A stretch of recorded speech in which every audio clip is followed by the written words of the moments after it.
अस्सलाम वालेकुम वरहमतुल्लाहि वबरकातुहू। शुरू अल्लाह के नाम से जो बहुत मेहरबान नहायत ही रहम करने वाला है। हज़रत राफ़िया रज़ी अल्लाह तआला अन्हा कहते हैं कि हम लोग एक मर्तबा सफ़र में हुज़ूर अक़दस सल्लल्लाहु अलैहि वसल्लम के हम रकाब थे और हमारे ऊँटों पर चादरें पड़ी हुई थीं जिनमें सुर्ख़ डोरे थे।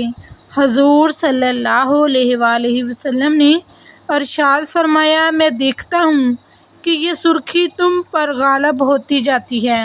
हुज़ूर सल्लल्लाहु अलैहि वसल्लम का ये इरशाद फरमाना था कि हम लोग एकदम ऐसे घबरा के उठे कि हमारे भागने से ऊँट भी इधर उधर भागने लगे और हमने फ़ौरन सब चादरें ऊँटों से उतार लीं। अल्लाहु अकबर। ये सहाबा का तर्ज़ अमल था। वीडियो अच्छी लगी हो तो इसे लाइक